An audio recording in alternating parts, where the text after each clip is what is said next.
ಶ್ರೀ ಪುಟ್ಟರಂಗ ಶೆಟ್ಟಿ ಇವರನ್ನು ನೂತನ ಸಚಿವರಾಗಿ ಅಧಿಕಾರ ಪದದ ಮತ್ತು ಗೌಪ್ಯತಾ ಪ್ರಮಾಣ ವಚನವನ್ನು ಸ್ವೀಕರಿಸಲು ವೇದಿಕೆಗೆ ಆಹ್ವಾನಿಸುತ್ತೇನೆ.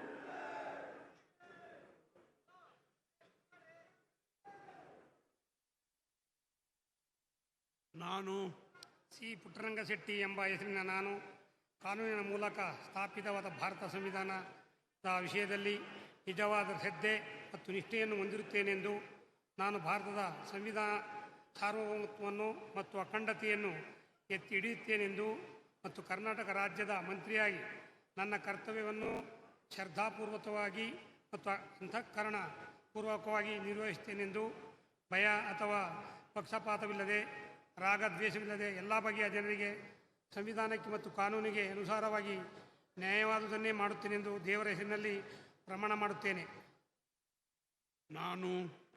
ನಾನು ಸಿ ಪುಟ್ಟರಂಗ ಶೆಟ್ಟಿ ಎಂಬ ಹೆಸರಿನ ನಾನು ಕರ್ನಾಟಕ ರಾಜ್ಯದ ಮಂತ್ರಿಯಾಗಿ ನನ್ನ ಪರ್ಯಾಲೋಚನೆಗೆ ತರಲಾಗುವ ಅಥವಾ ನನಗೆ ತಿಳಿದು ಬರುವ ಯಾವುದೇ ವಿಷಯವನ್ನು ರಾಜ್ಯದ ಮಂತ್ರಿಯಾಗಿ ನನ್ನ ಕರ್ತವ್ಯಗಳ ಯುಕ್ತ ನಿರ್ವಹಣೆಗೆ ಅಗತ್ಯವಾಗಬಹುದಾದ ಸಂದರ್ಭಗಳಲ್ಲದೆ ಅನ್ಯಥಾ ಯಾರೇ ವ್ಯಕ್ತಿಗೆ ಅಥವಾ ವ್ಯಕ್ತಿಗಳಿಗೆ ಪ್ರತ್ಯಕ್ಷವಾಗಿ ಅಥವಾ ಪರೋಕ್ಷವಾಗಿ ತಿಳಿಸುವುದಿಲ್ಲ ಅಥವಾ ಬಹಿರಂಗಪಡಿಸುವುದಿಲ್ಲವೆಂದು ದೇವರ ಹೆಸರಿನಲ್ಲಿ ಪ್ರಮಾಣ ಮಾಡುತ್ತೇನೆ, ಶ್ರದ್ಧಾಪೂರ್ವಕವಾಗಿ ಪ್ರತಿಜ್ಞೆ ಮಾಡುತ್ತೇನೆ.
ರಘುಮೂರ್ತಿ ಇವರನ್ನು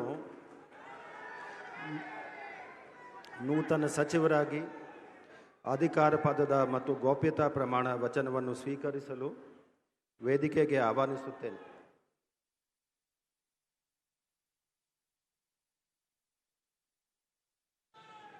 ನಾನು ತಿಪ್ಪಯ್ಯ ರಘುಮೂರ್ತಿ ಎಂಬ ಹೆಸರಿನ ನಾನು ಕಾನೂನಿನ ಮೂಲಕ ಸ್ಥಾಪಿತವಾದ ಭಾರತದ ಸಂವಿಧಾನದ ವಿಷಯದಲ್ಲಿ ನಿಜವಾದ ಶ್ರದ್ಧೆ ಮತ್ತು ನಿಷ್ಠೆಯನ್ನು ಹೊಂದಿರುತ್ತೇನೆಂದು ನಾನು ಭಾರತದ ಸಾರ್ವಭೌಮತ್ವವನ್ನು ಮತ್ತು ಅಖಂಡತೆಯನ್ನು ಎತ್ತಿ ಹಿಡಿಯುತ್ತೇನೆಂದು ಮತ್ತು ಕರ್ನಾಟಕ ರಾಜ್ಯದ ಮಂತ್ರಿಯಾಗಿ ನನ್ನ ಕರ್ತವ್ಯಗಳನ್ನು ಶ್ರದ್ಧಾಪೂರ್ವಕವಾಗಿ ಮತ್ತು ಅಂತಃಕರಣಪೂರ್ವಕವಾಗಿ ನಿರ್ವಹಿಸುತ್ತೇನೆಂದು ಭಯ ಅಥವಾ ಪಕ್ಷಪಾತವಿಲ್ಲದೆ ರಾಗದ್ವೇಷವಿಲ್ಲದೆ ಎಲ್ಲ ಬಗೆಯ ಜನರಿಗೆ ಸಂವಿಧಾನಕ್ಕೆ ಮತ್ತು ಕಾನೂನಿಗೆ ಅನುಸಾರವಾಗಿ ನ್ಯಾಯವಾದುದನ್ನೇ ಮಾಡುತ್ತೇನೆಂದು ದೇವರ ಹೆಸರಿನಲ್ಲಿ ಪ್ರಮಾಣ ಮಾಡುತ್ತೇನೆ, ಶ್ರದ್ಧಾಪೂರ್ವಕವಾಗಿ ಪ್ರತಿಜ್ಞೆ ಮಾಡುತ್ತೇನೆ. ನಾನು ತಿಪ್ಪಯ್ಯ ರಘುಮೂರ್ತಿ ಎಂಬ ಹೆಸರಿನ ನಾನು ಕರ್ನಾಟಕ ರಾಜ್ಯದ ಮಂತ್ರಿಯಾಗಿ ನನ್ನ ಪರ್ಯಾಲೋಚನೆಗೆ ತರಲಾಗುವ ಅಥವಾ ನನಗೆ ತಿಳಿದು ಬರುವ ಯಾವುದೇ ವಿಷಯವನ್ನು ರಾಜ್ಯದ ಮಂತ್ರಿಯಾಗಿ ನನ್ನ ಕರ್ತವ್ಯಗಳ ಯುಕ್ತ ನಿರ್ವಹಣೆಗೆ ಅಗತ್ಯವಾಗಬಹುದಾದ ಸಂದರ್ಭವಲ್ಲದೆ ಅನ್ಯಥಾ ಯಾರೇ ವ್ಯಕ್ತಿಗೆ ಅಥವಾ ವ್ಯಕ್ತಿಗಳಿಗೆ ಪ್ರತ್ಯಕ್ಷವಾಗಿ ಅಥವಾ ಪರೋಕ್ಷವಾಗಿ ತಿಳಿಸುವುದಿಲ್ಲ ಅಥವಾ ಬಹಿರಂಗಪಡಿಸುವುದಿಲ್ಲ ಎಂದು ದೇವರ ಹೆಸರಿನಲ್ಲಿ ಪ್ರಮಾಣ ಮಾಡುತ್ತೇನೆ ಮತ್ತು ಶ್ರದ್ಧಾಪೂರ್ವಕವಾಗಿ ಪ್ರತಿಜ್ಞೆ ಮಾಡುತ್ತೇನೆ.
ನ್ಯೂಸ್ ಫಸ್ಟ್ ನಿರ್ಭೀತಿಯಿಂದ ನಿಮ್ಮ ಪರವಾಗಿ.